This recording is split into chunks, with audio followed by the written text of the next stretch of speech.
da Casa de Leitura do Legislativo Caxiense para mais uma edição do Café com Letras. E hoje recebemos então Elvio Gonçalves, Traz Mundo e Pegavento, título da obra, que se propõe aqui, até nós vamos debater ao longo do programa a classificação do livro, mas são breves histórias em tons líricos, digamos assim, remetendo à infância.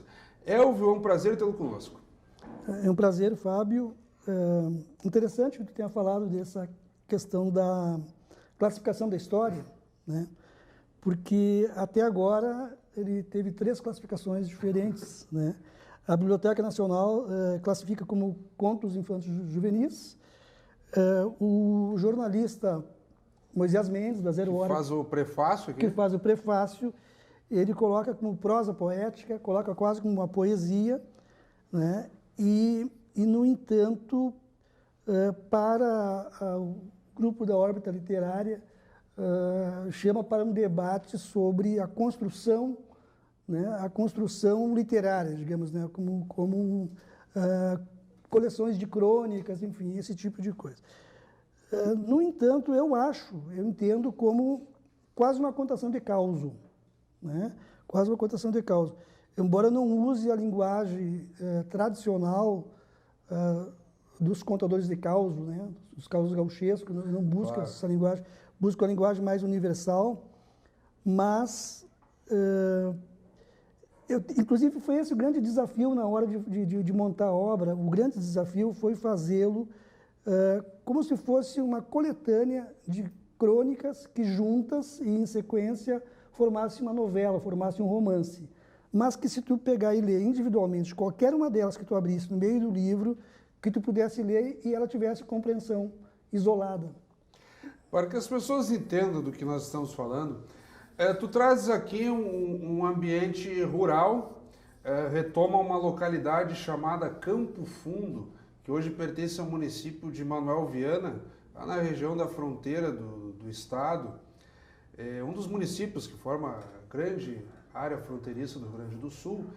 E na época tu moravas em Alegrete, de onde tu és natural, e aí essa localidade ficou ali um tanto perdida entre Alegrete e outros municípios, hoje está então vinculada a Manoel Viana. E aqui o livro retrata basicamente um período de férias, uma das tantas férias de infância nas quais tu passavas com os teus avós, digamos assim, na chácara dos teus avós.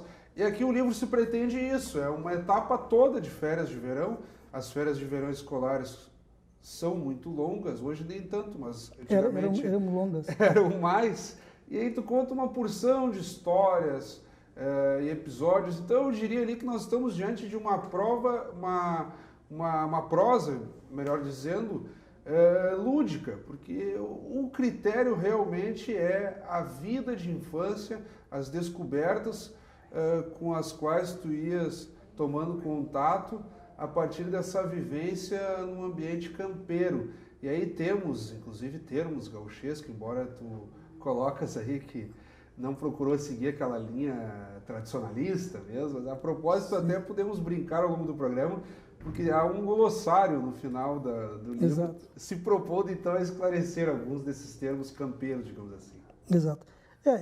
Como é que eu vou te dizer? Eu não busquei, não forcei uma linguagem gaudéria, né, campeira, mas também eu não fugi dos termos que as pessoas usavam lá naturalmente. Então esse glossário é para explicar alguns termos que eu não quis abrir mão, né, na hora da revisão da edição, como, por exemplo, tirar tento, né, que é uma função do guasqueiro, que é o pegavento, né, lonquear couro, né, então, mas são expressões que são ditas no dia a dia, né, que se eu colocasse um outro termo no lado, soaria falso, né, soaria falso. E esse resgate, eu tinha cerca de 8 anos, mais ou menos, quando eu conheci, digamos, Traz Mundo e Pegavento, né, que é uma época riquíssima, porque é uma época de descobertas, né, é quando a gente, na infância, a gente começa a descobrir o mundo, né, e eu vivendo no meio urbano, né, em Alegrete, passo minhas férias no campo, no meio rural, na casa dos avós, né, E ali eu vou descobrindo alguns personagens, algumas pessoas que são completamente diferentes, né?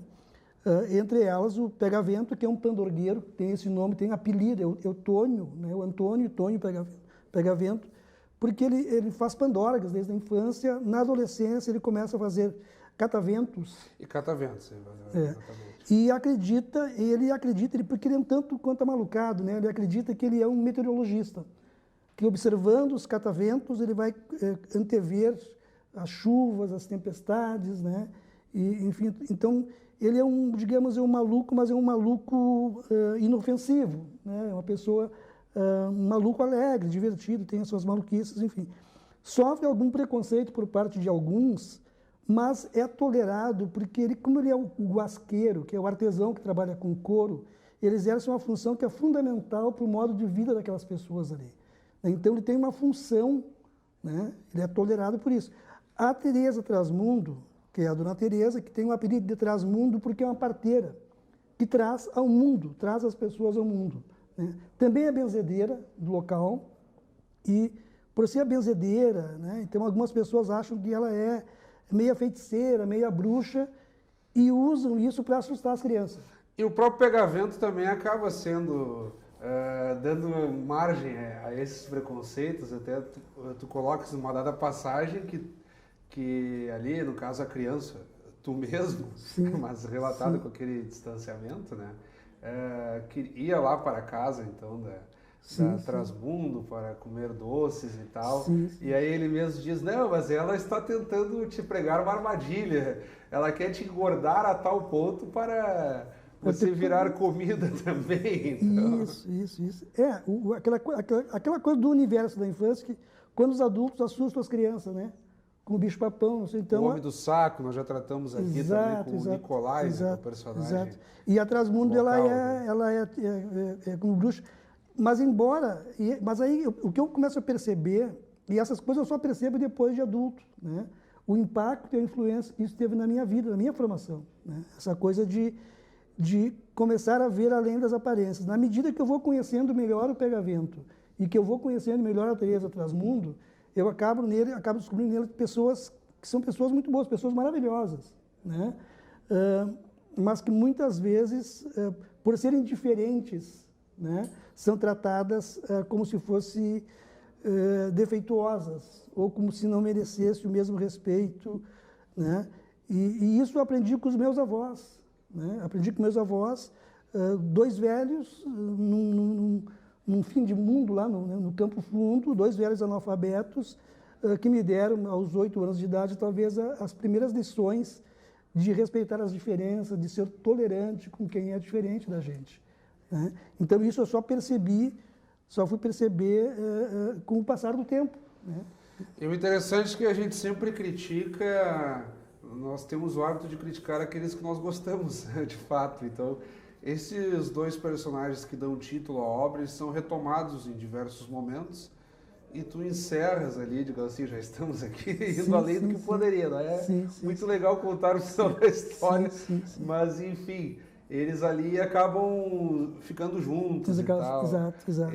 O que eu achei interessante no formato do relato é que, embora passa o ar de participação, porque tu já descreves na largada, mas ele ainda tem aquele distanciamento, digamos, és tu ali sentado com as tuas reminiscências, contando para outras pessoas como é que foi aquela tua infância.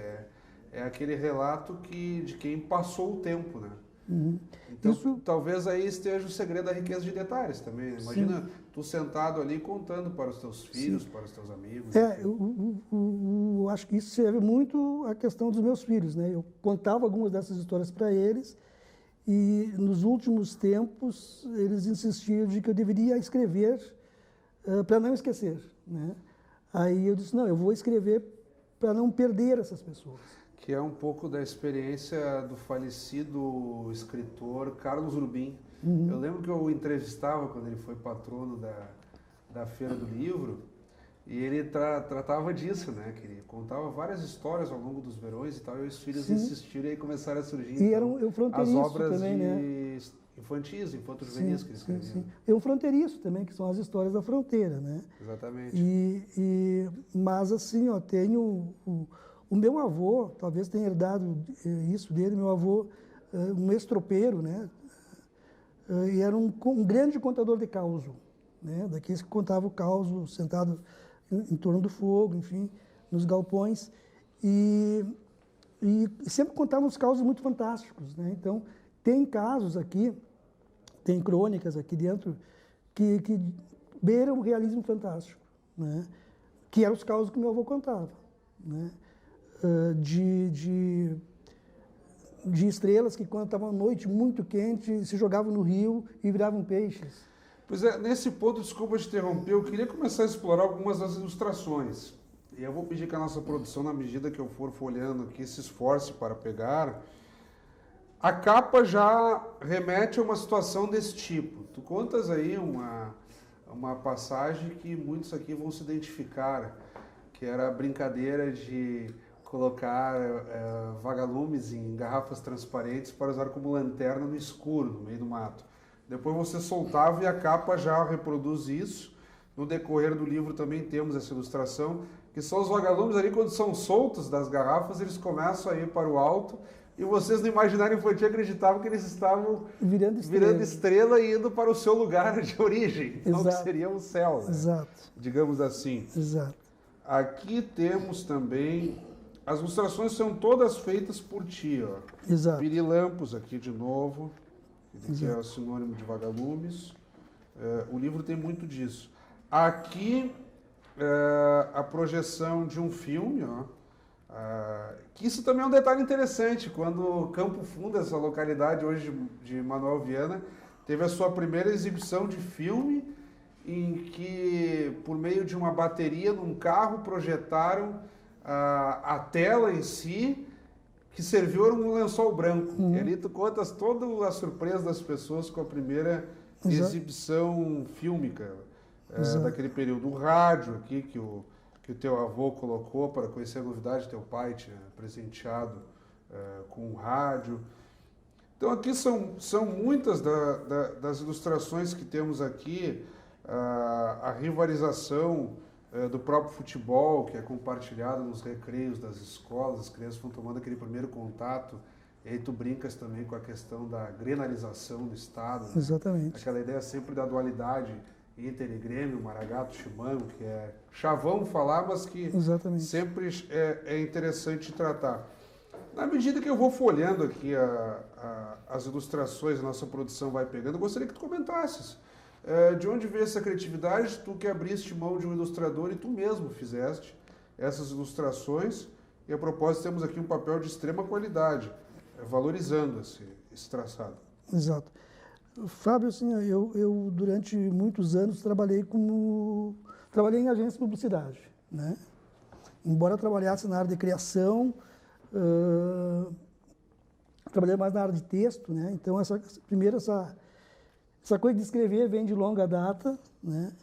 E, às vezes, quando eu precisava de um trabalho, eu encomendava para um ilustrador, eu geralmente fazia os desenhos, né, o que eles chamam de RAF, né? Fazia os layouts, né? Fazia os RAFs e passava para o ilustrador. Isso tu vai treinando um pouco a mão e, claro, o teu desenho fica um pouco mais rústico, né? Aí eu decidi, como eu estava tratando de uma história do extremo sul do país, eu decidi usar uma ilustração no estilo de cordel nordestino, né? Então, se tu observar os traços, eu fiz tudo em preto e branco, como são os cordéis, né? Trabalhei com lápis preto e trabalhei com estilete depois para tentar criar, dar a sensação da ranhura da madeira, né? Como tu pode observar aqui nessa ilustração, aqui em outras, né? Então, isso dá um traço mais grosso, mas ele cria essa referência de um cordel, né? Como se fosse um cordel gaúcho, como se fosse um cordel campeiro. O cordel, para as pessoas que estão nos acompanhando, são aquelas histórias do Nordeste, nativistas do Nordeste, isso, que os grandes cancioneiros, contadores, retoma aquele perfil dos grandes trovadores da Idade Média, dão origem na contação de histórias. E até hoje, quem for visitar os municípios do Nordeste pode ter acesso àqueles pequenos livretos de cordéis, vendidos aí a pouco mais de R$1. Então, ali são pequenas historinhas. Exato. E que atua aqui, claro, de uma forma um pouco mais aprofundada, Sim. mais elaborada, mas segue nessa linha, né? Tentei criar essa ideia de cordel para também seguir essa linha da prosa, né? Para também reforçar essa questão da fantasia e também, ao mesmo tempo, acentuar o meu olhar de menino, né? Porque é uma história que eu vivi na infância, mas que eu escrevo, que eu retomo na fase adulta, né? Então, às vezes, a gente tem uma certa dificuldade de manter, digamos, a linguagem, né? De manter o olhar de menino, né? Então, há uma série de passagens em que eu me reporto, em que eu tenho que dizer, na época, não tinha a exata compreensão do que significava aquilo. Hoje percebo que tal coisa, né? Então, assim, na época não percebia, não tinha como perceber o impacto, a influência que esse período teria na minha vida, né? Então, o porquê, assim, de algumas coisas fantásticas, né?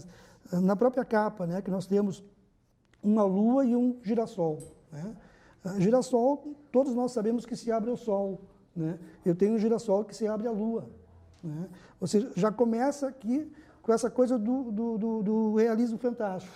E outra, nós temos os pontinhos aqui embaixo e lá as estrelas. Exatamente. Então aí, até que ponto são estrelas, até que ponto são os vagalumes naquele imaginário infantil do qual há pouco tratávamos. Exato.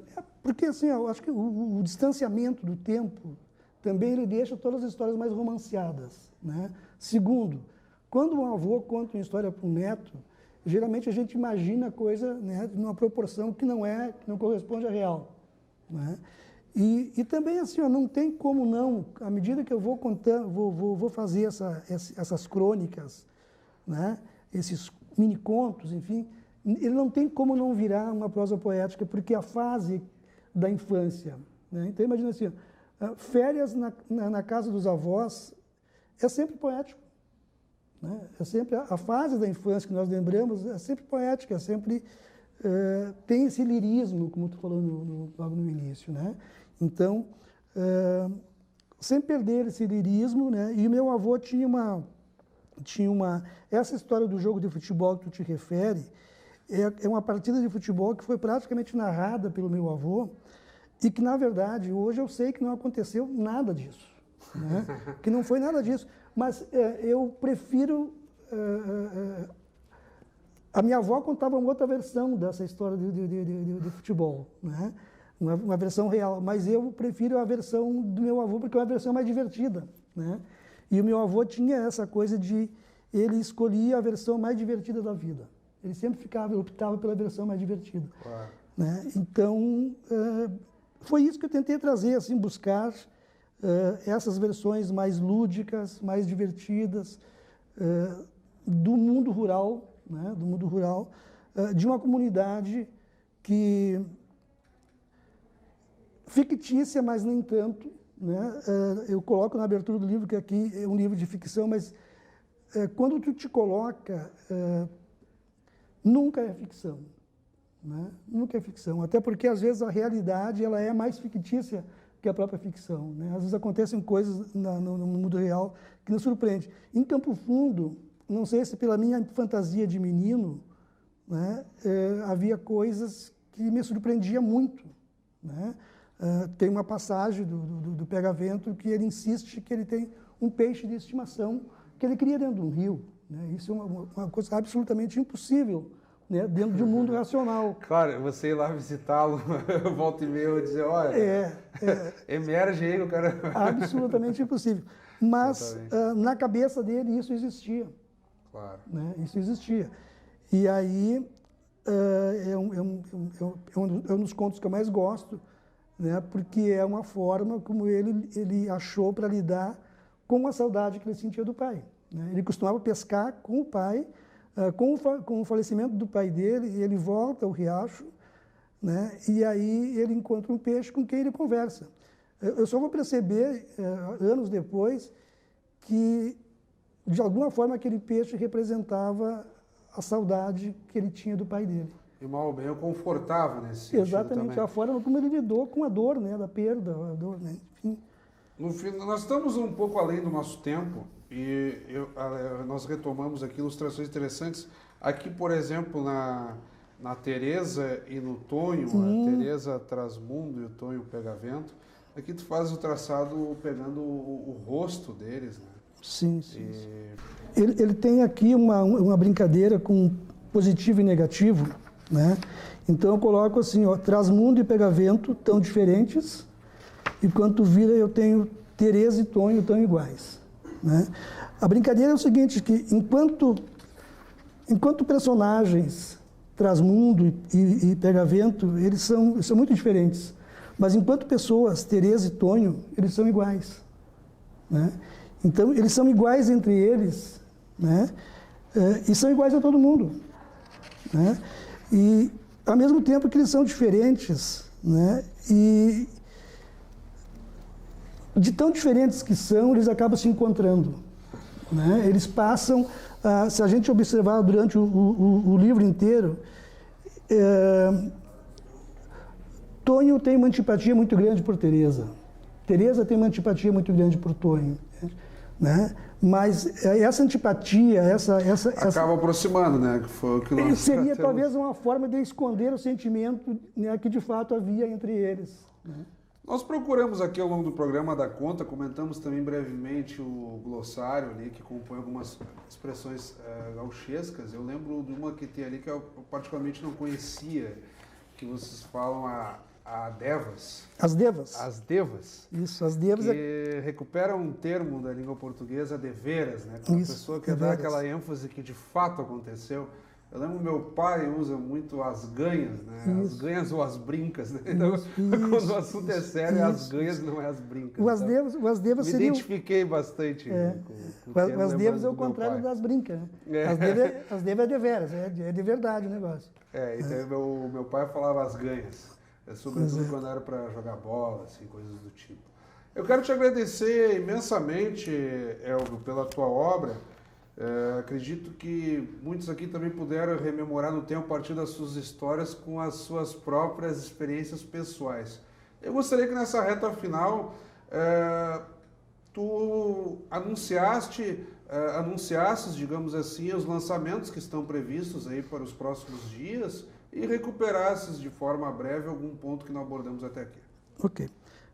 Fábio, então, primeiro, quem agradece, né, sou eu, esse espaço da TV Câmara, essa casa de leitura maravilhosa que tem aqui, e dizer que nós temos uma série de eventos previstos aí para o lançamento do livro, né?